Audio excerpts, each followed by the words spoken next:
चलिए स्वागत करते हैं अपनी एक नई वीडियो में और जिसमें आज हम लोग पढ़ेंगे भू आकृतिक प्रक्रिया जो कि बहुत इंपॉर्टेंट लेसन होने वाला है। इस वीडियो में पूरा बने रहिए, वीडियो को स्किप ना करें, पूरा अच्छे से हम लोग पढ़ेंगे इसमें।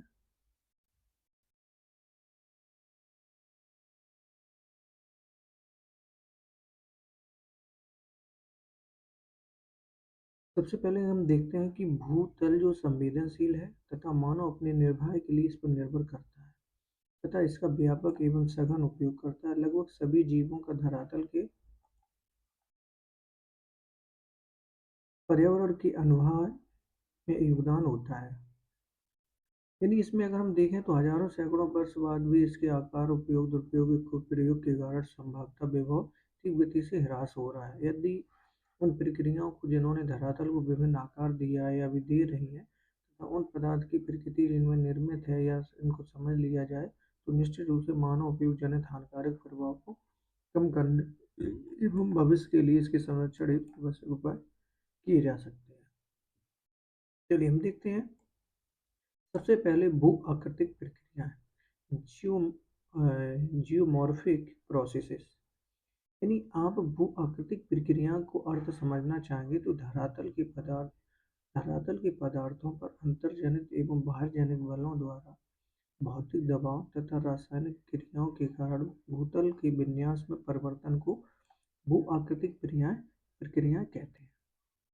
यानी इनकी भूतल और विन्यास में जो परिवर्तन होता है उनको हम क्या कहते हैं, भू आकृतिक प्रक्रिया। बात करते हैं पटल विरूपण। यानी पटल विरूपण क्या है एवं ज्वालामुखीता यानी अंतर्जनित भू आकृतिक प्रक्रिया है। जो अंतर्जनित यानी पृथ्वी के अंदर के जो बल लगता है उसे हम अंतर्जनित बल या भू आकृतिक अंतर्जनित भू आकृतिक प्रक्रिया है, जिस जो इससे पहले की इकाई में संक्षेप में विवेचित है। अपक्षय, बृहत्क्षरण, मास बास्टिंग, अपरदन एवं निक्षेपण, वायरजनिक भू आकृतिक प्रक्रिया, इनका इस अध्याय में विस्तार से विवेचन किया गया है। देखते हैं कि प्रकृति की किसी भी बाहर जनित तत्व जैसे जल, हिम, वायु इत्यादि जो है वो धरातल के पदार्थों का अधिग्रहण तथा परिवहन करने में सक्षम है। वो भू आकृतिक कहा जाए, यानी जो धरातल के पदार्थों का अधिग्रहण तथा परिवहन क्या कहा जाता है, भू आकृतिक कारक कहा जा सकता है। जब प्रकृति के ये तत्व ढाल प्रवणता के कारण गतिशील हो जाते हैं तो यह पदार्थों को हटाकर जो है वो ढाल के सहारे ले जाते हैं और निचले भागों में निक्षेपित कर देते हैं। भू आकृतिक प्रक्रिया तथा भू आकृतिक कारक, विशेषकर वाहिरजनिक को यदि स्पष्ट रूप से अलग अलग ना कहा जाए तो इन्हें एक ही समझना होगा क्योंकि ये दोनों एक ही होते हैं। एक प्रक्रिया एक बल होता है जो धरातल के पदार्थों के साथ अनुप्रयुक्त होने पर प्रभावी हो जाता है।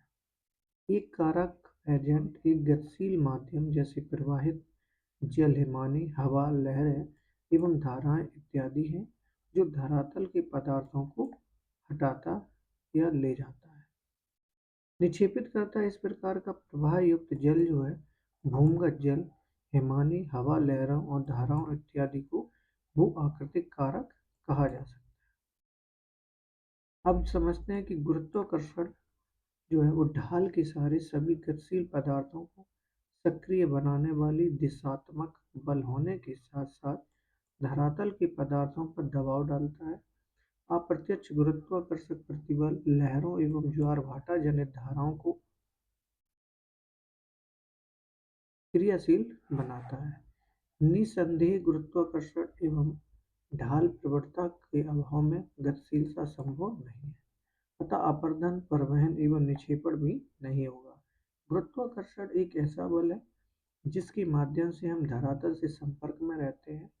यह वह बल है जो भूतल के सभी पदार्थों के संचलन को प्रारंभ करता है। सभी संचलन चाहे वे पृथ्वी के अंदर हो या सतह पर प्रवणता के कारण ही घटित होते हैं, जैसे ऊंचे स्तर से नीचे स्तर की ओर तथा उच्च वायुदाब क्षेत्र में निम्न वायुदाब की क्षेत्र की ओर होते हैं। यानी ये सब हमारे क्या थे, गुरुत्वाकर्षण ढाल के सारे गतिशील पदार्थों को सक्रिय बनाने वाली दिशात्मक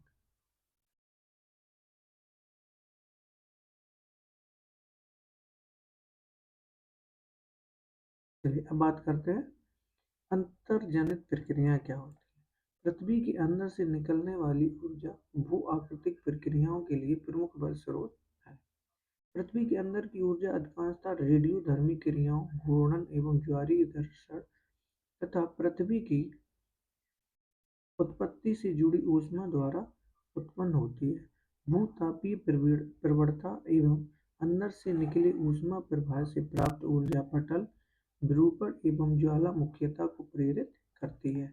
भूतापीय प्रवणता एवं अंदर की ऊष्मा प्रवाह भूप्रकृति की मोटाई एवं दृढ़ता में अंतर के कारण अंतर्जनित बलों की कार्य समान नहीं होते हैं, अतः विवर्तनिक द्वारा नियंत्रित मूल भूप्रकृति की सतह जो है असमतल होती है।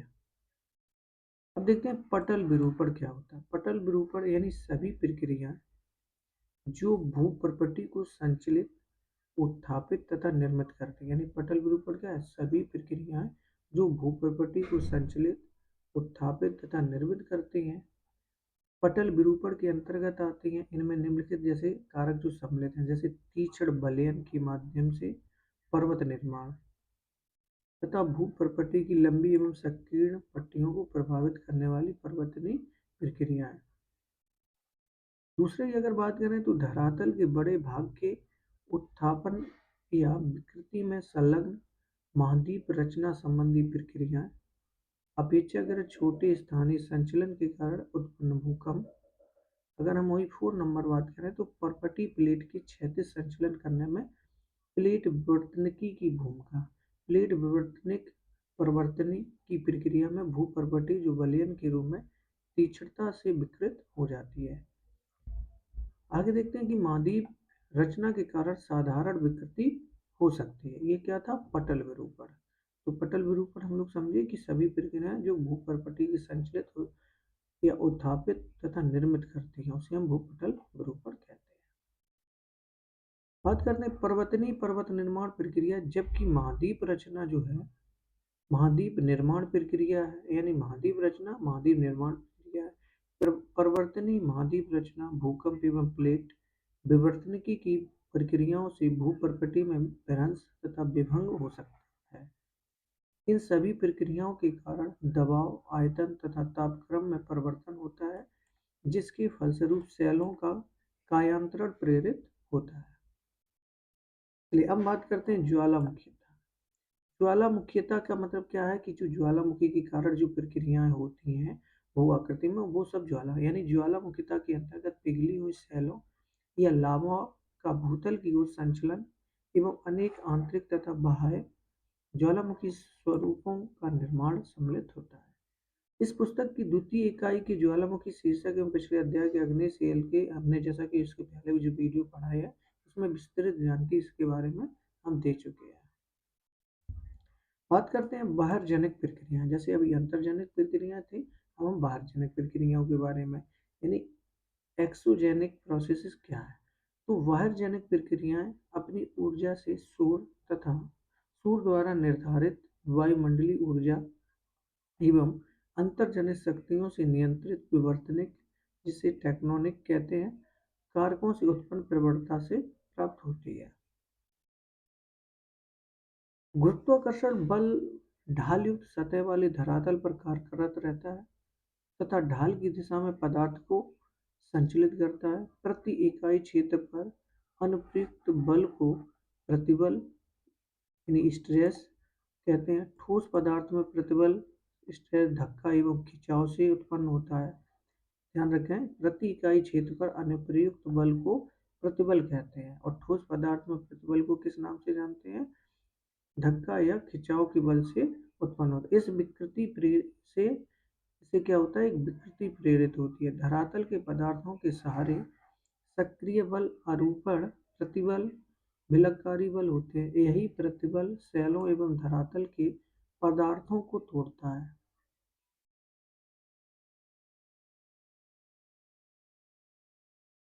आगे देखते हैं, यानी अनाच्छादित प्रक्रियाएं क्या होती हैं देखना। ये जैसे अनाच्छादित में सबसे पहले अगर बात करें अपक्षय, बृहत संचलन, अपर्दन पर्वत, यानी ये प्रक्रिया है पूरी। अपक्षय, फिर बृहत संचलन, फिर अपर्दन। प्रेरक बल या ऊर्जा क्या होता है? गुरुत्वाकर्षण, आणविक दबाव तथा रासायनिक क्रिया। उसके बाद गुरुत्वाकर्षण बल, फिर गतिज ऊर्जा। यानी अनाच्छादित प्रक्रिया में उनका प्रेरक बल जो है प्रतिबल का परिणाम कोण की विस्थापन या विसर्पण फिसलन होता है। धरातल के पदार्थ गुरुत्वाकर्षण प्रतिबल के अतिरिक्त आणविक प्रतिबलों से प्रभावित होते हैं, जो कई कारकों जैसे तापमान में परिवर्तन, क्रिस्टलन एवं पिघलन द्वारा उत्पन्न होते हैं। रासायनिक प्रक्रियाएं सामान्यतः कणों के बीच के बंधन को ढीला करते हैं तथा विलेय पदार्थ को घुला देते हैं। इस प्रकार धरातल के पदार्थों के पिंड में प्रतिबल का विकास जो है वो अपक्षय, विरहित क्षरण, संचलन, अपरदन एवं निक्षेपण का जो है एक मूल कारण होता है। चलिए बात करते हैं, चूंकि धरातल पर विभिन्न प्रकार की जलवायु प्रदेश मिलते हैं, इसलिए वाहरजनिक भू-आकृतिक प्रक्रियाएं भी एक प्रदेश से दूसरे प्रदेश में भिन्न होती हैं। तापक्रम तथा वर्षण दो महत्वपूर्ण जलवायु तत्व हैं, यानी दो कारण हैं इसके, एक वर्षण और एक तापक्रम, जो विभिन्न प्रक्रियाओं को नियंत्रित करते हैं। सभी वाहरजनिक एवं भू आकृतिक प्रक्रियाओं को एक समान शब्दावली, जिसे हम बोलते हैं अनाच्छादन, डेन्यूडेशन क्या होता है कि अनाच्छादन जो है के अंतर्गत रखा जा सकता है। अनाच्छादन शब्द का अर्थ है निरावृत, यानी स्ट्रिप ऑफ करना या आवरण हटाना। हटाना अपक्षय, विरहित क्षरण, संचलन, अपरदन, परिवहन आदि सभी इसमें सम्मिलित किए जाते हैं। अनाच्छादन प्रक्रियाओं तथा उनसे संबंधित प्रेरक बल को दर्शाता है। इससे यह स्पष्ट हो जाना चाहिए कि प्रत्येक प्रक्रिया के लिए एक विशिष्ट प्रेरक बल या ऊर्जा होती है। वाहरजनिक भू आकृतिक प्रक्रिया एक क्षेत्र से दूसरे क्षेत्र में भिन्न भिन्न होती हैं। जैसा कि स्पष्ट है कि पृथ्वी के धरातल पर तापीय प्रवणता के कारण भिन्न भिन्न जलवायु प्रदेश स्थित हैं, जो कि अक्षांशीय, मौसमी एवं जल थल विस्तार में भिन्नता के द्वारा उत्पन्न होते हैं। तापमान एवं वर्षण जलवायु के दो महत्वपूर्ण घटक हैं। कौन कौन से घटक होते हैं देखते हैं कि विभिन्न भू आकृतिक प्रक्रियाओं को नियंत्रित करते हैं। वनस्पति का घनत्व, प्रकार एवं वितरण जो प्रमुख वर्षा एवं तापक्रम पर निर्भर करते हैं। ये सब क्या है? बाहरजनिक भू आकृतिक प्रक्रियाओं का अप्रत्यक्ष इस पर प्रभाव डालते हैं। चलिए आगे देखते हैं जो इसके महत्वपूर्ण पॉइंट होंगे उनको हम लोग देखेंगे। यदि जलवायु कारक समान हो तो वाहरजनिक भू आकृतिक प्रक्रियाओं के कार्यों की गहनता सेलों के प्रकार एवं संरचना पर निर्भर करती है। संरचना में बलन, यानी संरचना में क्या है? बलन, भ्रंश, संतर, पूर्वाभिमुखीकरण, यानी पूर्वाभिमुखीकरण जो है, ओरिएंटेशन, झुकाव, जोड़ों की उपस्थिति या अनुपस्थिति, संस्तरण तल, घटक खनिजों की कठोरता या कोमलता तथा उनकी रासायनिक संवेदनशीलता, पारगम्यता या अपारगम्यता इत्यादि सम्मिलित माने गए हैं। ये सब क्या है? जलवायु एवं अपक्षय मेंटल की गहराई इस प्रकार से है। आगे हम देखते हैं इसमें जो महत्वपूर्ण पॉइंट होगा उसको हम लोग देखते हुए चलेंगे। देखते हैं अपक्षय किसे कहते हैं। वेदरिंग, वेदरिंग क्या होता है? यानी वेदरिंग जो होता है वो एक तापमान से संबंधित है, जलवायु से। तो अपक्षय के अंतर्गत वायुमंडलीय तथ्यों की धरातल के पदार्थों पर कई क्रियाएं सम्मिलित होती हैं। अपक्षय के अंदर ही अनेक प्रक्रियाएं हैं जो पृथक या प्रायः सामूहिक रूप से धरातल के पदार्थों को प्रभावित करती हैं। अपक्षय को मौसम एवं जलवायु के कारणों के माध्यम से सेलों के यांत्रिक विखंडन एवं रासायनिक वियोजन, अपघटन के रूप में परिभाषित किया जा सकता है।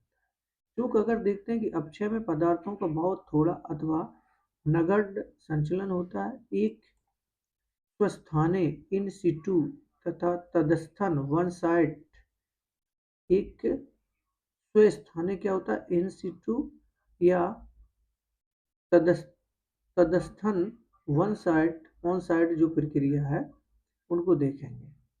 अक्षय प्रक्रिया जो है वो जटिल भौमिकी, जलवायवीय, स्थलाकृतिक एवं वानस्पतिक कारकों द्वारा प्रानुकूलित होती हैं। इन सबसे जलवायु का विशेष महत्व है। न केवल अक्षय प्रक्रियाएं अपितु अक्षय मेंटल की गहराई भी एक जलवायु से दूसरी जलवायु में भिन्न भिन्न होती हैं। देखते हैं अक्षय प्रक्रियाओं के तीन प्रमुख कारक हैं: रासायनिक, भौतिक एवं यांत्रिक, जैविक। इनमें से कोई एक प्रक्रिया कतई ही अकेले काम करते हैं, परंतु प्रायः किसी एक प्रक्रिया का अधिक महत्वपूर्ण योगदान रखा जा सकता है। देखते हैं रासायनिक अक्षय प्रक्रियाएं क्या होती हैं। अभी तक हमने पढ़ा अक्षय, हम देखते हैं उसकी प्रक्रियाओं में रासायनिक अक्षय प्रक्रिया। अक्षय प्रक्रियाओं का एक समूह जैसे कि विलयन, कार्बोनेटीकरण, जलयोजन, ऑक्सीकरण तथा न्यूनीकरण सेलों के अपघटन, विलयन अथवा न्यूनीकरण का कार्य करते हैं, जो कि रासायनिक क्रिया द्वारा सूक्ष्म क्लासिक अवस्था में परिवर्तित हो जाती है। ऑक्सीजन धरातली जल, मृदा एवं अन्य अम्लों की प्रक्रिया द्वारा चट्टानों का न्यूनीकरण होता है। इसमें ऊष्मा के साथ जल एवं वायु, ऑक्सीजन तथा कार्बन डाइऑक्साइड की जो है वो विद्यमानता सभी रासायनिक प्रतिक्रियाओं को तीव्र गति देने के लिए आवश्यक है। वायु में विद्यमान कार्बन डाइऑक्साइड के अतिरिक्त पौधों एवं पशुओं का अपघटन भूमिगत कार्बन डाइऑक्साइड की मात्रा को बढ़ा देता है। विभिन्न खनिजों एवं रासायनिक प्रतिक्रियाएं किसी अनुसंधान शाला में प्रतिक्रियाओं के समान ही होती है। क्या पढ़ा मैंने अभी तक? रासायनिक अपक्षय प्रक्रियाएं। हम देखेंगे भौतिक अपक्षय प्रक्रियाएं क्या होता है, यानी फिजिकल वैज्ञानिक प्रोसेस जो होती है वो भौतिक या यांत्रिक अपक्षय प्रक्रिया कुछ अनुप्रयुक्त बलों फोर्सेस में निर्भर करती हैं। ये अनुप्रयुक्त बल निम्नलिखित हो सकते हैं, जैसे गुरुत्वाकर्षक बल,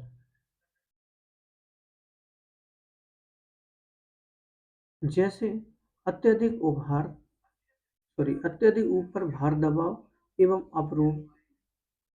अपरूपण प्रतिबल। अगर दूसरी बात करें तो तापक्रम में परिवर्तन, क्रिस्टल रमों में वृद्धि एवं पशुओं के क्रियाकलापों के कारण उत्पन्न विस्तारण बल, शुष्कन एवं आर्द्रन चक्रों से नियंत्रित जल का दबाव।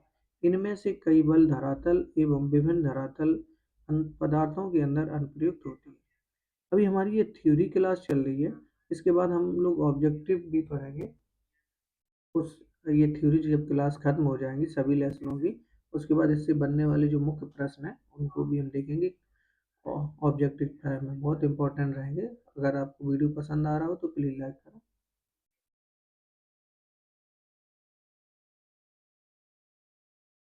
चलिए आगे हम देखते हैं जैविक कार्य एवं अपक्षय।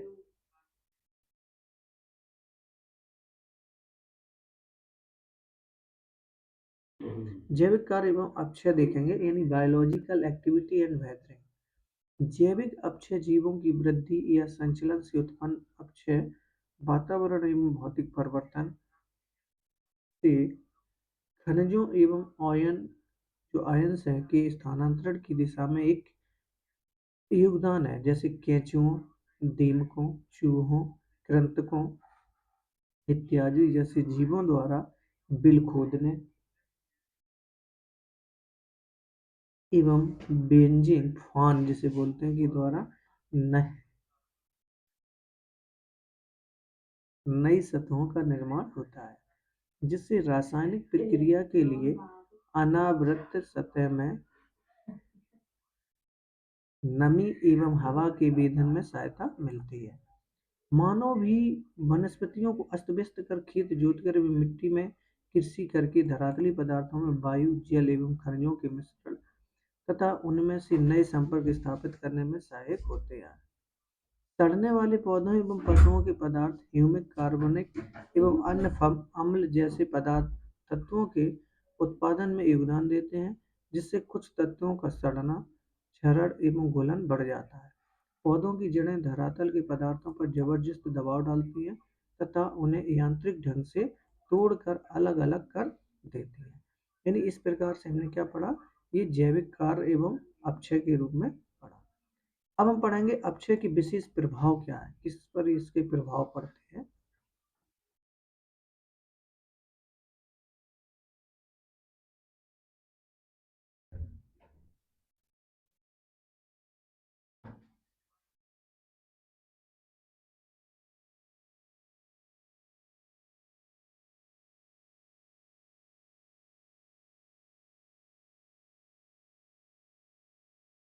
इसका जो प्रभाव है बहुत, यानी अगर हम देखें इसके विशेष प्रभाव, इसकी व्याख्या पहले ही भौतिक अपक्षय प्रक्रियाओं के तापीय संक्षेपण फैलाव तथा लवण अपक्षय के अंतर्गत की जा चुकी है।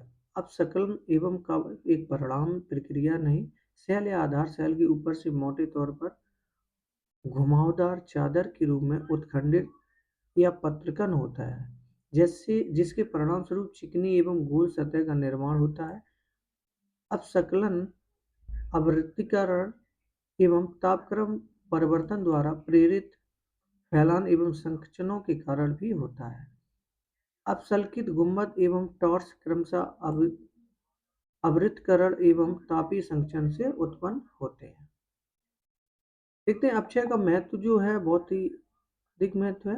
अपक्षय प्रक्रियाओं सेलों के छोटे छोटे टुकड़ों में तोड़ने तथा न केवल आवरण प्रस्तर एवं मृदा निर्माण के लिए मार्ग प्रशस्त करते हैं, अपितु अपरदन एवं बृहत संचलन के लिए भी उत्तरदायी होते हैं। जैव मात्रा एवं जैव विविधता प्रमुखता वनों वनस्पति की देन होते हैं। सेलों का अपक्षय एवं निक्षेपण राष्ट्रीय अर्थव्यवस्था के लिए अति महत्वपूर्ण है, क्योंकि मूल्यवान खनिजों जैसे लोहा, मैग्नीज, एल्यूमीनियम, तांबा के अयस्कों के समृद्धिकरण एवं संकेंद्रण में यह सहायक होता है। अपक्षय मृदा निर्माण की एक महत्वपूर्ण प्रक्रिया भी है। यानी जब सेलों का अपक्षय होता है तो कुछ पदार्थ भूमिगत जल द्वारा रासायनिक तथा भौतिक विक्षालन के माध्यम से स्थानांतरित हो जाते हैं तथा शेष बहुमूल्य पदार्थों का संकेंद्रण हो जाता है, और इस प्रकार के अपक्षय के हुए बिना बहुमूल्य पदार्थों का संकेंद्रण अपर्याप्त होगा तथा आर्थिक दृष्टि से उनका दोहन, प्रक्रमण तथा शोधन के लिए व्यवहार नहीं होगा। इसी को समृद्धिकरण कहते हैं। यानी इस प्रकार से इसका महत्व नहीं। अब देखते हैं बृहत संचलन क्या होता है, मास मूवमेंट। मास मूवमेंट क्या होता है कि मास मूवमेंट बृहत संचलन के अंदर भी सभी संचलन आते हैं जिनमें सेलों का बृहत मलबा गुरुत्वाकर्षण के सीधे प्रभाव के कारण ढाल के अनुरूप स्थानांतरित होता है। इसका तात्पर्य है कि वायु, जल, हिम ही अपने एक स्थान से दूसरे स्थान तक मलबा नहीं ढोते, अपितु मलबा भी अपने साथ वायु, जल या हिम ले जाते हैं। बृहत मलबे की संचलन गति मंद से तीव्र हो सकती है, जिसके फलस्वरूप पदार्थों के छिछले से गहरे स्तंभ प्रभावित होते हैं, जिनके अंतर्गत विसर्पण, बहाव, स्खलन एवं पतन, इसे फाल कहते हैं, सम्मिलित होते हैं। गुरुत्वाकर्षण बल आधार सेलों एवं अपक्षय से पैदा सभी पदार्थों पर अपना प्रभाव डालते हैं। यद्यपि बृहत संचलन के लिए अपक्षय अनिवार्य नहीं है, परंतु इसे बढ़ावा देता है। इस प्रकार से क्या है, ये बृहत संचलन है। इसमें असंबंध कमजोर पदार्थ छिछली संस्तर बली सेलें भ्रंश तीव्रता से, जो कि ये संस्तर खड़े भृगु एवं तीव्र ढाल, पर्याप्त वर्षा, मूसलाधार वर्षा तथा वनस्पति का अभाव जो है बृहत संचलन में सहायक होते हैं। चलिए अब इसके बाद देखते हैं आगे। मूल ढाल की सतह से जो पदार्थ या भार काटना, भूकंप आना, ये सब क्या है, ये हमारे जो है बृहत संचलन का कारण है। अब हम देखते हैं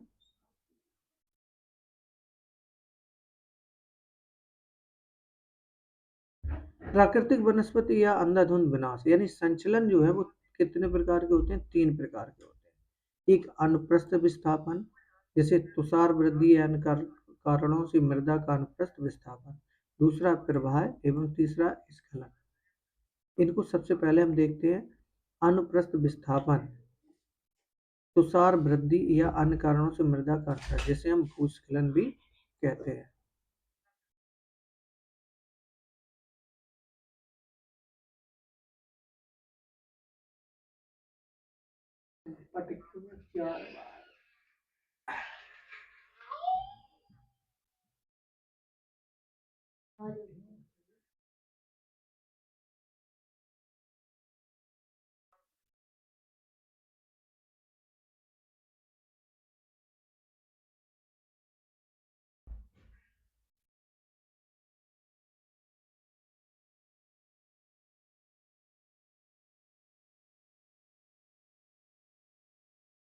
भूस्खलन देखेंगे तो भूस्खलन अपेक्षाकृत तीव्र एवं अवगम्य संचलन है। इसमें स्खलित होने वाले पदार्थ अपेक्षाकृत शुष्क होते हैं। असंलग्न बृहद का आकार एवं आकृति सेल में अनिरंतरता की प्रकृति, क्षरण का अंश तथा ढाल की ज्यामिति पर निर्भर करते हैं। इस वर्ग में पदार्थों के संचलन के प्रकार के आधार पर वर्ग में कई प्रकार के स्खलन पहचाने जा सकते हैं। ढाल जिस पर संचलन होता है के संदर्भ में पश्च आवर्तन यानी रोटेशन जिसे बोलते हैं के साथ मलबा की एक या कई इकाइयों के फिसलन यानी स्लिपिंग को आ असर्पण कहते हैं। यानी जब सेल की मलबा की एक या कई इकाइयों की फिसलन को हम क्या कहते हैं? अवसर्पण कहते हैं। पृथ्वी की पिंड के पश्च आवर्तन के बिना मलबा का तीव्र लोटन जैसे रोलिंग या स्खलन मलबा स्खलन कहलाता है। यानी पृथ्वी की पिंड के पश्चात आवर्तन के बिना मलबा का तीव्र लोटन क्या होता है? रोलिंग या स्खलन मलबा स्खलन कहलाता है। मलबा स्खलन में खड़े वर्टिकल या प्रलंबी फलक फेस से मिट्टी मलबा का प्रायः स्वतंत्र पतन होता है। संस्तर जोड़ या भ्रंश के नीचे पृथक सेल या बृहद के स्खलन को सेल ये हमारा जो दिख रहा है इमेज में ये भारत नेपाल सीमा उत्तर प्रदेश में शारदा नदी के निकट शिवालिक हिमालय श्रृंखलाओं में भूस्खलन स्कार है। देखते हैं सेल स्खलन कहते हैं। सेल स्खलन क्या होता है? सेल स्खलन होता है कि संस्तर जोड़ या भ्रंश के नीचे पृथक सेल बृहद के स्खलन को हम लोग सेल स्खलन कहते हैं। तीव्र ढालों पर सेल स्खलन बहुत तीव्र एवं विध्वंस होता है। तीव्र ढाल पर भूस्खलन की खरोंच दर्शाता है। तीव्र नति संतरण तल जैसे अनिरंतरताओं के सहारे स्खलन का एक समतलीय पात्र के रूप में घटित होता है। किसी तीव्र ढाल के सहारे सेल खंडों का ढाल से दूरी रखते हुए स्वतंत्र रूप से गिरना सेल पतन कहलाता है। सेल पतन सेलों के फलक के उथले संस्तर से होता है जो इसे सेल स्खलन जिसमें पदार्थ पर्याप्त गहराई तक प्रभावित होते हैं जिसे अलग करता है। देखते हैं बृहद क्षरण एवं बृहद संचलन में आपके अनुसार कौन सी शब्दावली अधिक उपयुक्त है एवं क्यों? इसका हम लोग देखेंगे आगे देखते हैं हमारे देश में मलबा अवधाव एवं भूस्खलन हिमालय में प्रायः घटित होते हैं। इसके कारण अनेक हैं। पहला है कि हिमालय विवर्तन दृष्टिकोण से सक्रिय यह अधिकांशतः प्रत्यास्थ सेलों या असंगठित एवं अर्ध संगठित पदार्थों से बना हुआ है। इसकी ढाल मध्यम न होकर तीव्र है।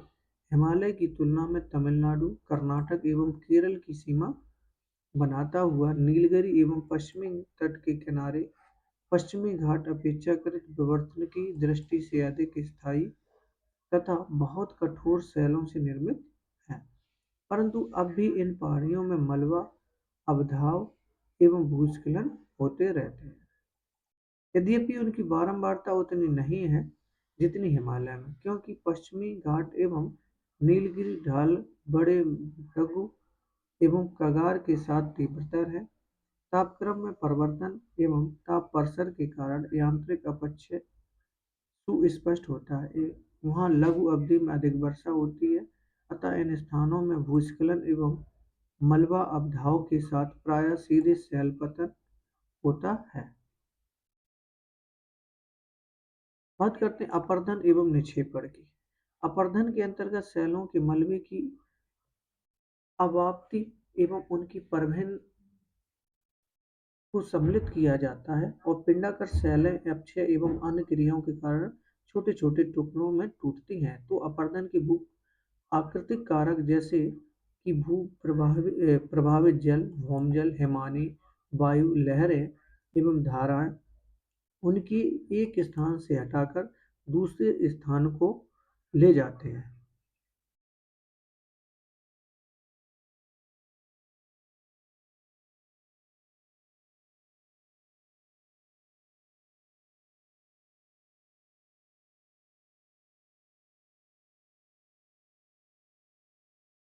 आगे देखेंगे इनमें जो इम्पोर्टेंट पॉइंट रहेंगे हम लोग उनको देखेंगे।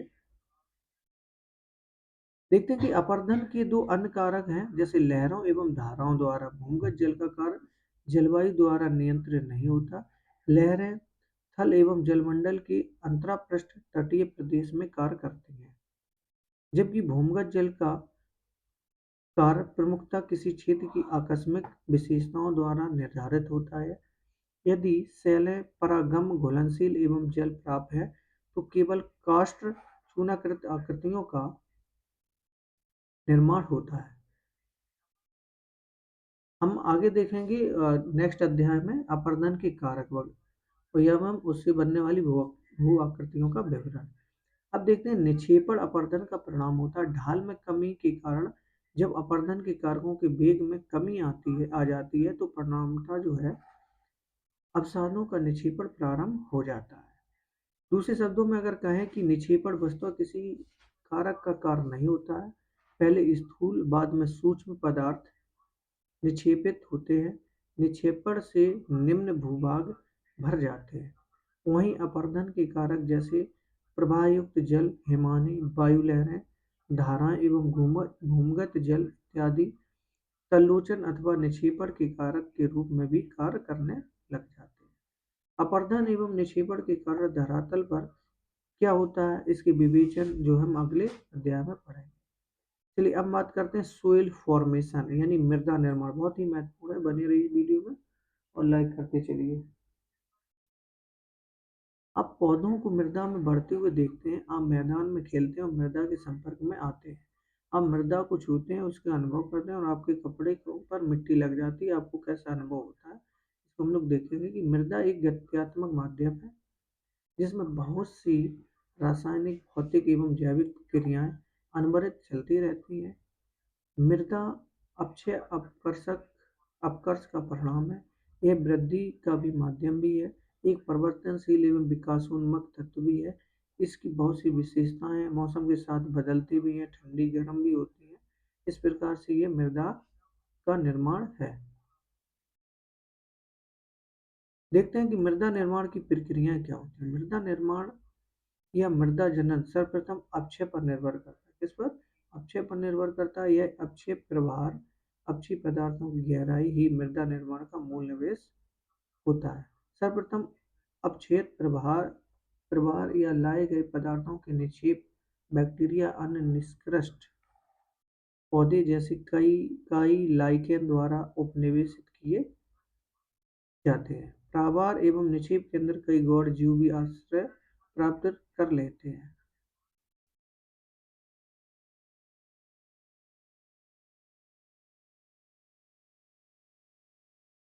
अब बात करते हैं पौधों की जड़ें नीचे तक घुस जाती हैं।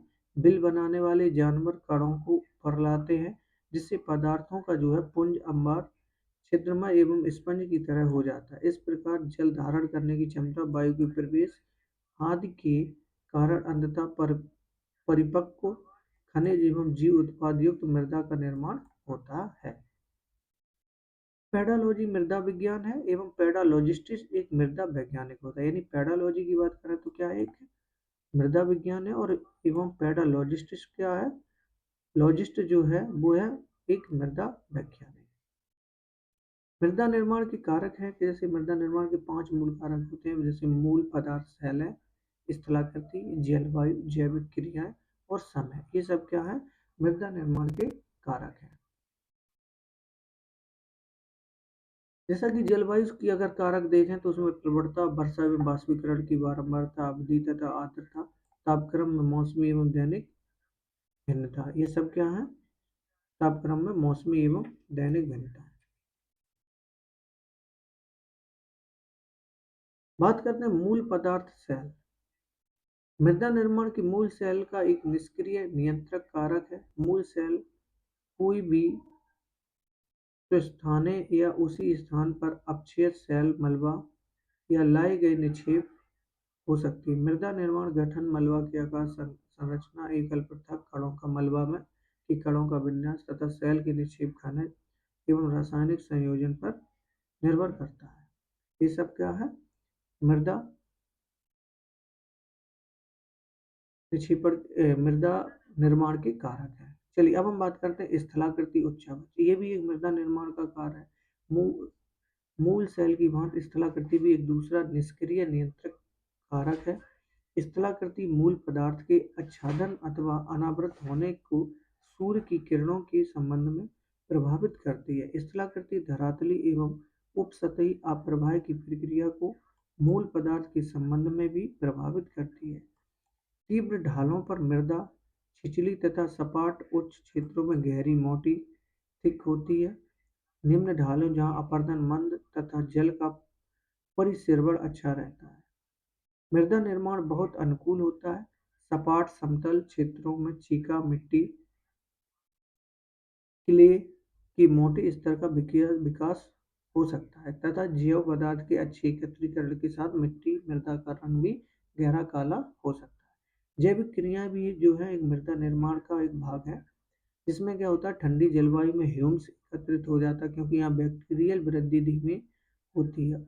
उप आर्कटिक एवं टुंड्रा जलवायु में निम्न बैक्टीरियल क्रियाओं के कारण अभियोजित जैविक पदार्थों के साथ पीट के संस्तर विकास हो जाते हैं। आर्द्र उष्ण एवं भूमध्य रेखीय जलवायु में बैक्टीरियल वृद्धि एवं क्रियाएं सघन होती हैं तथा मृत वनस्पति शीघ्रता में क्या होता है, एक ऑक्सीकृत हो जाती है जिसमें मृदा में ह्यूमस की मात्रा बहुत कम रह जाती है।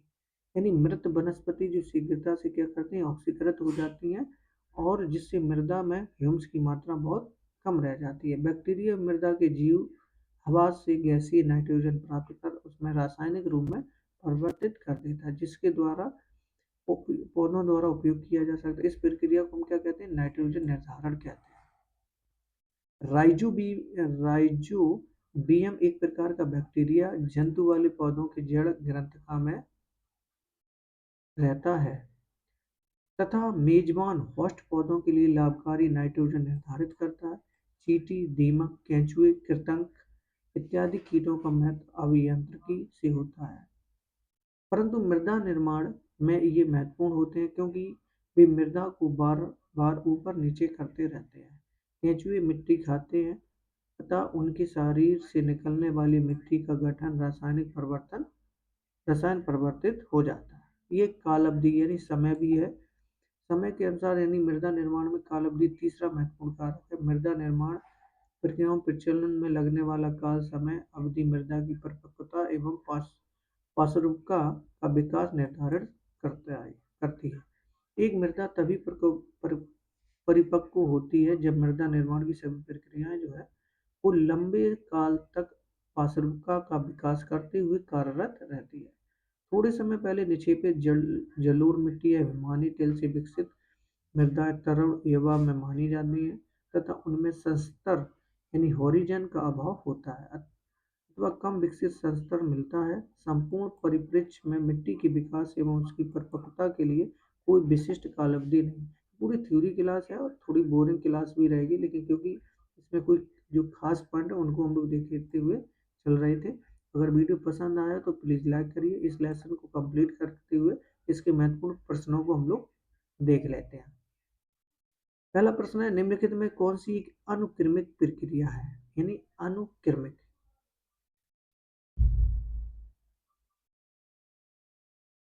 तो वो एक ज्वालामुखीता है। कौन सी, खा नंबर इसका जल योजन प्रक्रिया निम्नलिखित पदार्थों में से किससे प्रभावित करती है? योजन प्रक्रिया निम्नलिखित पदार्थों में किससे प्रभावित करती है? तो वो करती है हमारी चीका क्ले मिट्टी से।